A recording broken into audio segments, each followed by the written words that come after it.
بسم اللہ الرحمن الرحیم۔ عزیز طلبہ، گفتار اکیڈمی کی جانب سے میں ہوں پروفیسر شیراز ساگر۔ آج ہم سال دوم کی 5ویں نظم آدمی کا مطالعہ کریں گے، جس کے شاعر ہیں سید ضمیر جعفری، اور اس نظم پر یہ ہمارا پہلا لیکچر ہوگا۔ تو آئیے لیکچر کا آغاز شاعر کے تعارف سے کرتے ہیں۔ یہ ہے جی سید ضمیر جعفری کی ایک تصویر، ایک پینسل سکیچ۔ ضمیر جعفری اردو کے ممتاز مزاح نگار اور شاعر ہیں۔ ان کا اصل نام سید ضمیر حسین شاہ تھا۔ ضمیر جعفری جنوری 1916 کو جہلم کے ساتھ ایک گاؤں چک عبد الخالق میں پیدا ہوئے۔ ابتدائی تعلیم گاؤں کے مدرسہ میں حاصل کی۔ BA اسلامیہ کالج لاہور سے کیا۔ زمانہ طالب علمی سے لکھنے کا آغاز کیا۔ لاہور سے روزنامہ احسان کے ذریعے صحافت سے عملی زندگی کا آغاز کیا۔ چراغ حسن حسرت کے رسالے شیرازہ کے مدیر بھی رہے۔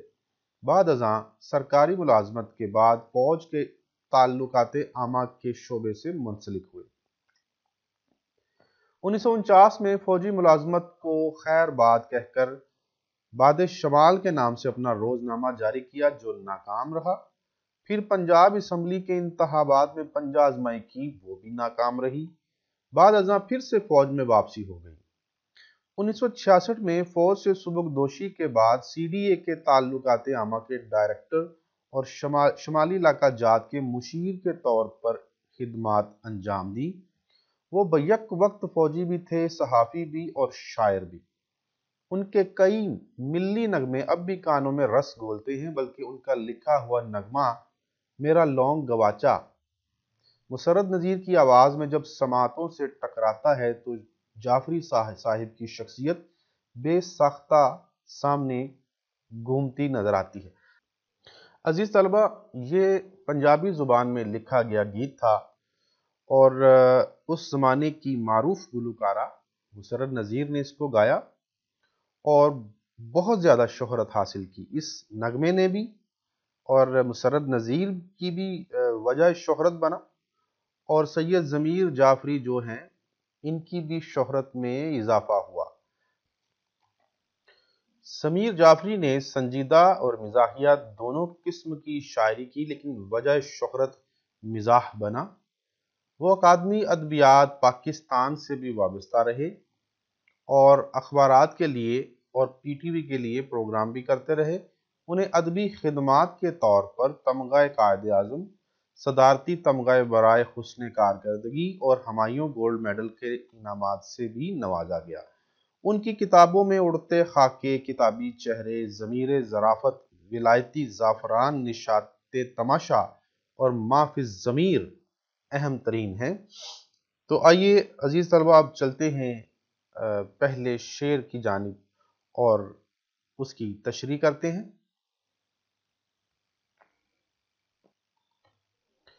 تو پہلا شعر ہے جی، تھا کبھی علم آدمی، دل آدمی، پیار آدمی، آج کل زر آدمی، کسر آدمی، کار آدمی۔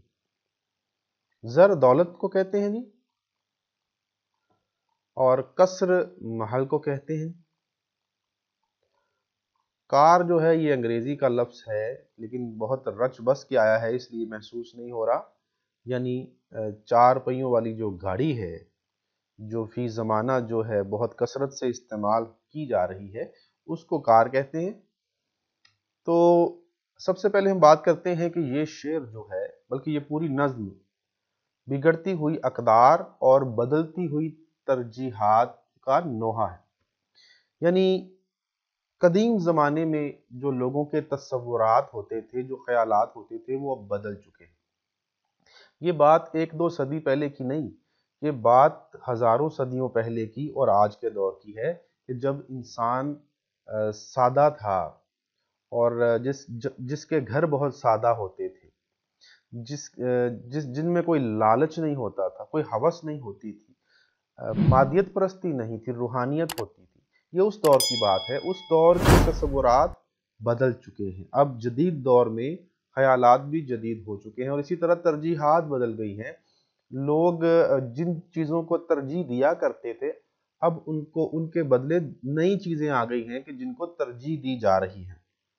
دوسرا یہ کہ اس نظم میں ماضی و حال کا تقابل کیا گیا ہے کہ پہلے کا آدمی کیسا تھا اور آج کا آدمی کیسا ہے، یعنی لوگ پہلے کس طرح کے تھے اور آج کے لوگ جو ہیں وہ کس طرح کے ہیں، ان کی عادتیں کیسی ہیں، ان کی خصلتیں کیسی ہیں، ان کی سوچ کیسی ہے، ان کی فکر کیسی ہے، ان کی اخلاقیات کیسی ہیں یا ان کی خواہشات کیسی ہیں۔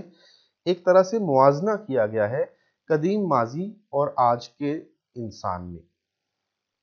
تو تیسری اہم بات کہ قدیم زمانے میں شرف انسانیت کا معیار علم و فضل، خدمت خلق اور محبت اور اعلیٰ اخلاق ہوا کرتے تھے۔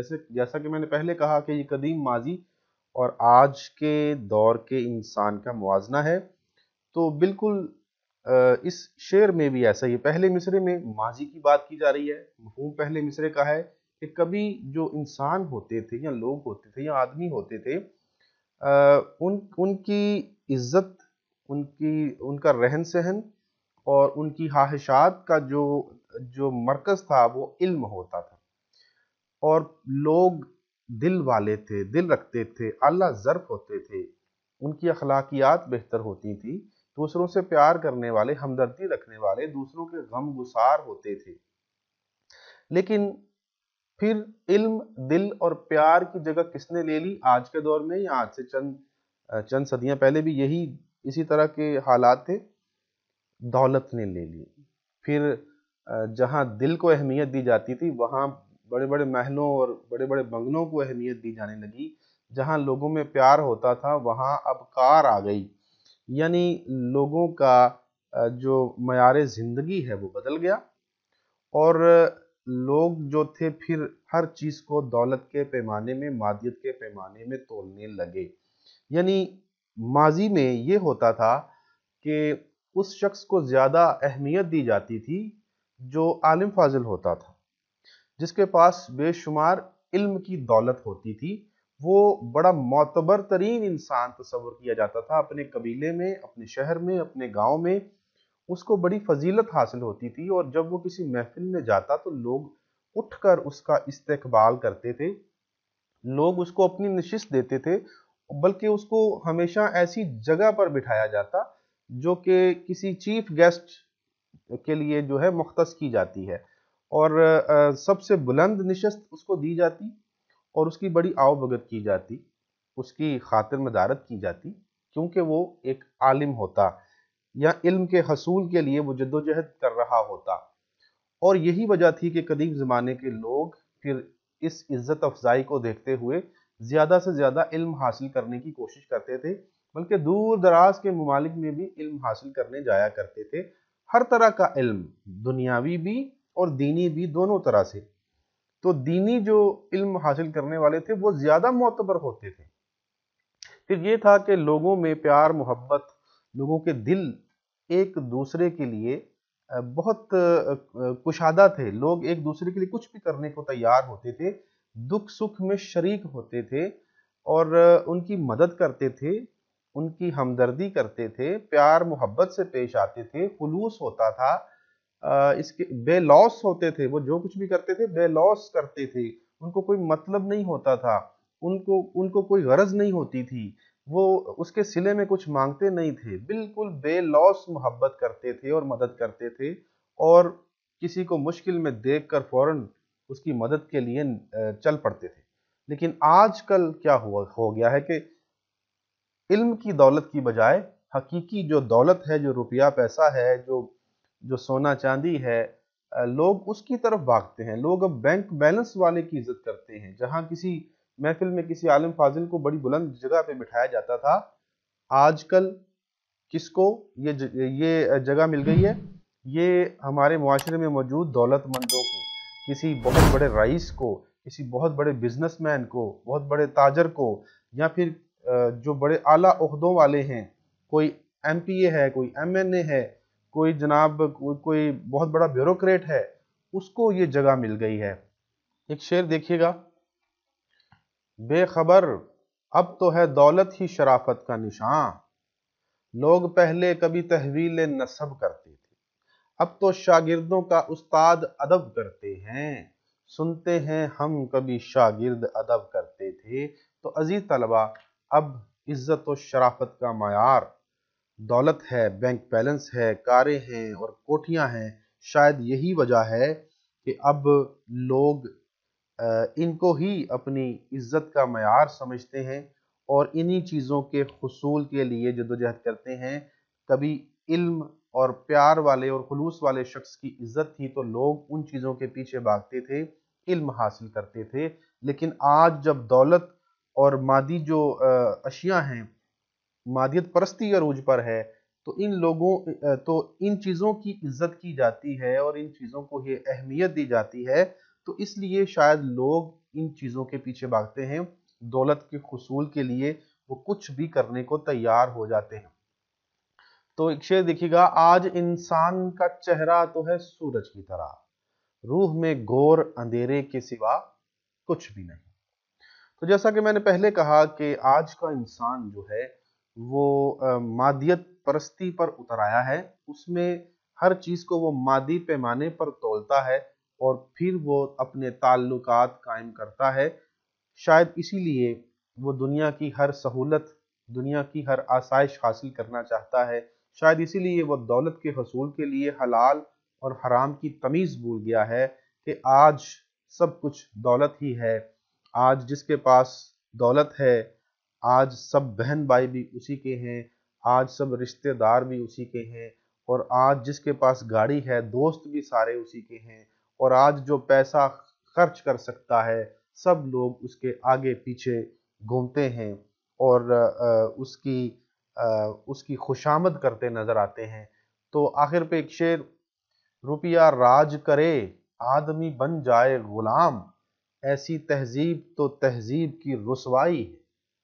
تو آئیے دوسرا شعر دیکھتے ہیں، اور اس سے پہلے میں اس شعر کے حوالے سے یہ بات بتا دوں کہ یہ جو شعر ہے یہ اگرچہ اس میں ظرافت کا کہا بھی ہے، لیکن اس کے ساتھ ساتھ ایک دکھ بھی ہے، اور یہ پوری نظم ہی ایسی ہے، اس میں کہیں آپ ہنسیں گے، کہیں آپ کہا لگائیں گے، کہیں ہلکا سا مسکرائیں گے، اور کہیں آپ کا رونے کو دل چاہے گا، آپ دکھی ہو جائیں گے۔ اب یہ شعر دیکھیے کہ کل بلاتی بستیاں مشکل سے دو چار آدمی، کتنا کمیاب آدمی ہے کتنا بسیار آدمی۔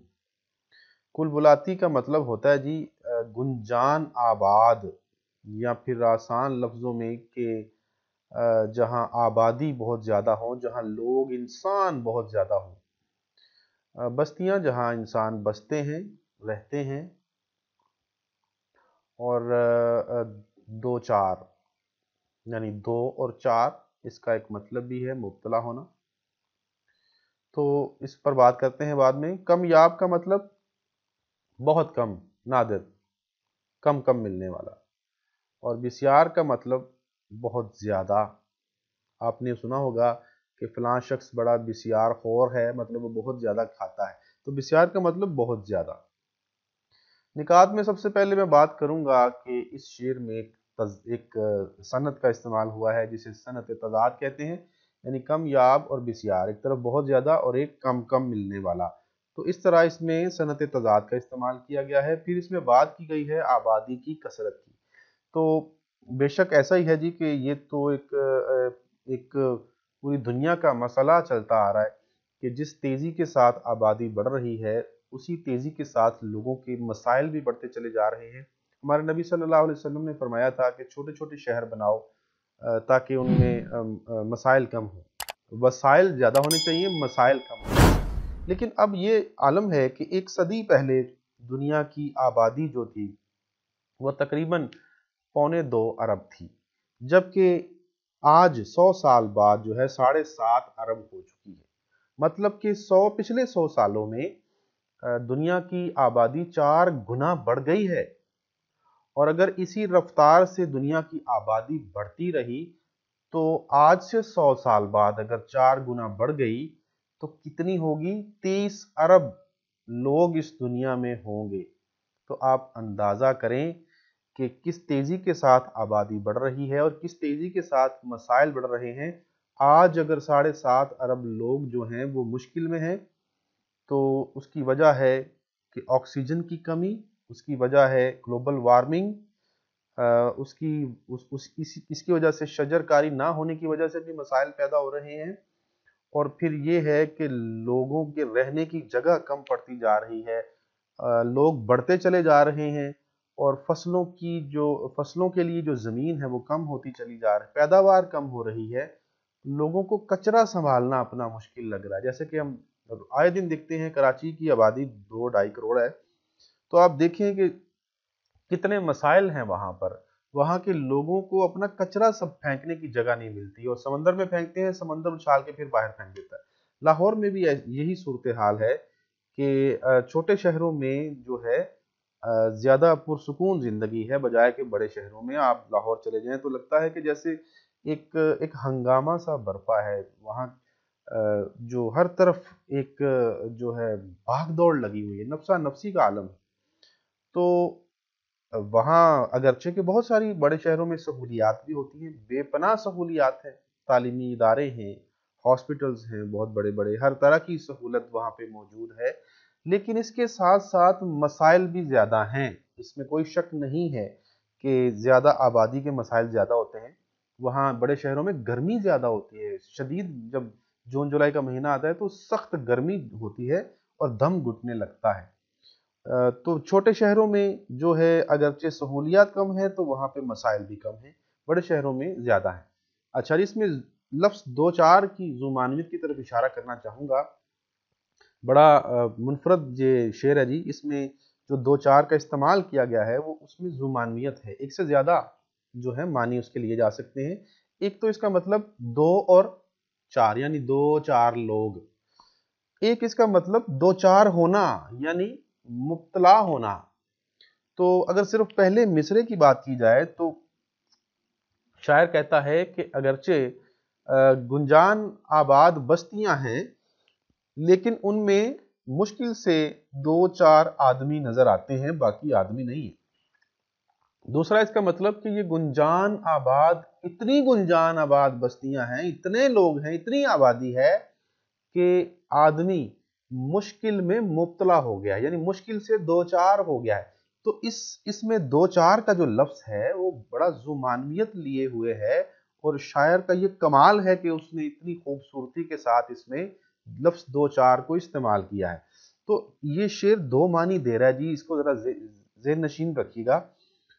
پھر جی ہم دیکھتے ہیں ایک پہلو اس کا یہ ہے کہ آبادی کی کثرت نے انسان کو مشکل میں ڈال رکھا ہے، جیسا کہ میں نے پہلے بیان کیا کہ ہر طرف لوگ ہی لوگ نظر آتے ہیں، آبادی ہی آبادی نظر آتی ہے، اور مسائل ہی مسائل نظر آتے ہیں۔ جتنے زیادہ لوگ ہیں اتنی ہی زیادہ ٹریفک بڑھتی چلی جا رہی ہے، اتنی ہی زیادہ گھٹن بڑھتی چلی جا رہی ہے، اتنا ہی لوگ بے روزگاری کا شکار ہو رہے ہیں، اتنا ہی لوگ مسائل کا شکار ہو رہے ہیں، خوراک کی کمی کا شکار ہو رہے ہیں، اور اتنا ہی لوگ آکسیجن کی کمی کا شکار ہو رہے ہیں، اتنا ہی لوگ جو ہیں عجیب طرح کے مسائل، نفسیاتی مسائل کا شکار ہو رہے ہیں۔ تو لوگ جو ہیں دولت کی ہوس نے ان کو یہاں تک لا پہنچایا ہے کہ وہ دولت کے لیے کچھ بھی کرنے کو تیار ہو جاتے ہیں۔ جہاں پہ آبادی زیادہ ہوتی ہے وہاں پہ جرائم زیادہ ہوتے ہیں، وہاں پہ بھوک زیادہ ہوتی ہے، وہاں پہ بے روزگاری زیادہ ہوتی ہے، وہاں جتنے زیادہ لوگ بڑھتے چلے جا رہے ہیں وہاں پہ توانائی کا بحران جو ہے وہ بڑھ جاتا ہے، وہاں پہ چونکہ استعمال زیادہ بڑھ جاتا ہے، اسی لیے تو آپ دیکھیں کہ بجلی کی بندش جو ہے وہ بڑھتی چلی جا رہی ہے، کیونکہ استعمال زیادہ ہے، گیس کی بندش بڑھتی چلی جا رہی ہے۔ تو یہ سارے مسائل اس لیے ہیں کہ انسان بہت زیادہ ہوتے چلے جا رہے ہیں۔ تو اس کا ایک پہلو یہ ہے کہ جتنی آبادی کی کثرت ہے اتنا ہی انسان مشکل سے 2-4 ہے، مشکلوں میں گرفتار ہے۔ اور پھر اس کا جو ایک شعر میں آپ کو پہلے سنوا دوں کہ آدمی تو ملے زندگی میں بہت، دل تڑپتا رہا آدمی کے لیے، اور شہر لگتا ہے بیابان مجھے، کہیں ملتا نہیں انسان مجھے۔ اور آخری پہلو جو میں اس کا بتانا چاہ رہا ہوں، دوسرا پہلو، کہ کروڑوں کی آبادی میں چند گنے چنے انسان نظر آتے ہیں۔ یہ بڑی اہم بات ہے۔ عام طور پر آپ کو اسی حوالے سے تمام جو گائیڈز ہیں اور کی بکس ہیں اس میں یہ جو دوسرا پہلو ہے اسی پر بات کی گئی ہے۔ بہت کم کتابوں میں اس کی مکمل تشریح جو ہے وہ کی گئی ہے، اور لفظ دو چار پر تو زیادہ بات کی ہی نہیں گئی۔ تو میں آپ کو اس کی دو طرح سے تشریح کر کے بتا رہا ہوں۔ ایک تو آبادی کی کثرت کی وجہ سے انسان مشکل میں دو چار ہے، مشکل میں مبتلا ہے، اور دوسرا یہ کہ شاعر یہ کہنا چاہتا ہے کہ آدمی تو بہت نظر آتے ہیں، انسان تو بہت نظر آتے ہیں، لیکن وہ لوگ دو چار ہی ہیں جن میں انسانیت پائی جاتی ہے، جو واقعی دوسروں کا درد رکھتے ہیں، دوسروں کی ہمدردی کرتے ہیں، دوسروں کے کام آتے ہیں، یا دوسروں کی مشکل میں ان کی مدد کرنے کو تیار ہو جاتے ہیں، کسی یتیم کے سر پہ ہاتھ رکھتے ہیں، کسی بیوہ کا آسرا بنتے ہیں، اور کسی مشکل میں پھنسے ہوئے انسان کی مدد کرتے ہیں۔ ایسے لوگ بہت کم ہیں، زیادہ تر لوگ تو بے حس ہو چکے ہیں۔ اور آج ذرا دیکھیں، آج عزیز طلبہ ایک چیز ذرا نوٹ کریں کہ آج کا ہی اخبار اٹھا کے، کسی بھی دن کا اخبار اٹھا کے دیکھ لیں، آپ کو ایسے ایسے جرائم، ایسے ایسے گناہ اس میں نظر آئیں گے، سننے کو ملیں گے، پڑھنے کو ملیں گے، کہ جو شاید پہلے ماضی میں آپ نے کبھی بھی نہ سنے ہوں، اور لگتا یوں ہے کہ جیسے قیامت قریب آ چکی ہے۔ انسانیت بالکل دم توڑ گئی ہے، قتل و غارت گری اور چھوٹے چھوٹے بچوں کے ساتھ غلط کاریاں ہو رہی ہیں، مدرسوں میں ہو رہی ہیں، تعلیمی اداروں میں ہو رہی ہیں، اور پھر ایسا ہوتا ہے کہ پھر قتل کی لرزہ خیز وارداتیں ہو رہی ہیں، اور ایسے ایسے کام اور ایسے ایسے گناہ سننے کو ملتے ہیں۔ لوگوں نے تو قبروں کے مردے بھی نہیں بخشے، ان کو بھی معاف نہیں کیا۔ اس قدر ہوس پرست انسان ہے، اس قدر لالچ ہے اس انسان میں، کہ میں سمجھتا ہوں کہ آج کا انسان جو ہے وہ انسان ہے ہی نہیں۔ درندے نظر آتے ہیں ہر طرف، جدھر بھی نگاہ اٹھاؤ انسان کم نظر آتے ہیں، اور خونخوار درندے نظر آتے ہیں، بھیڑیے نظر آتے ہیں جو صرف خون چوسنے والے ہیں، جو بس موقع ملنے کی طاق میں رہتے ہیں، اور جب انہیں موقع ملتا ہے تو وہ دوسرے انسانوں کو بمبوڑتے ہیں، نوچتے ہیں، کھاتے ہیں، اور نہ جانے وہ کیا کیا کرنا چاہتے ہیں۔ ان کو انسان کہنا انسانیت کی توہین ہے۔ تو خدا نہ کرے کہ ایک دن ایسا آ جائے کہ سارے ہی ایک جیسے ہو جائیں، لیکن آج بھی کچھ دو چار لوگ جو شاعر کے بقول انسان ہیں، اگرچہ کہ کل بلاتی بستیاں ہیں، جانوروں سے بری بستیاں ہیں، لیکن دو چار انسان آج بھی مل جاتے ہیں۔ انہی دو چار انسانوں کی وجہ سے یہ دنیا قائم ہے، ورنہ یہ دنیا کب سے اللہ تعالیٰ اس پر عذاب نازل کرتا اور یہ ختم ہو جاتی۔ لیکن کچھ اچھے اور نیک اور صالح لوگ آج بھی موجود ہیں، جن کی وجہ سے یہ معاشرہ چل رہا ہے، یہ دنیا کا کاروبار چل رہا ہے، اور ہم جو ہیں اس میں ایک پرسکون زندگی گزار رہے ہیں۔ یہ انہی کی بدولت ہے۔ آخر میں دو شعر اور پھر اجازت۔ مت سہل ہمیں جانو پھرتا ہے فلک برسوں، تب خاک کے پردے سے انسان نکلتے ہیں۔ تو عزیز طلبہ، غالب کی غزل آپ نے پڑھی، اگر نہیں پڑھی تو وہ ضرور پڑھ لیں گے آپ۔ ہمارے سلیبس میں ہے، پارٹ 2 کے سلیبس میں غالب کی پہلی غزل کا جو مطلع ہے وہ بھی اس کے حوالے میں لکھا جا سکتا ہے، اور اس میں بھی یہی بات کی گئی ہے، اور وہ مطلع یہ ہے کہ بس کے دشوار ہے ہر کام کا آساں ہونا، آدمی کو بھی میسر نہیں انسان ہونا۔ تو اس میں کوئی شک نہیں ہے جی کہ آدمی جو ہے وہ گوشت پوست کا بنتا ہے، جبکہ انسان جو ہے وہ اخلاقی اقدار سے بنتا ہے۔ تو اس کے ساتھ مجھے اجازت دیجیے، اللہ حافظ۔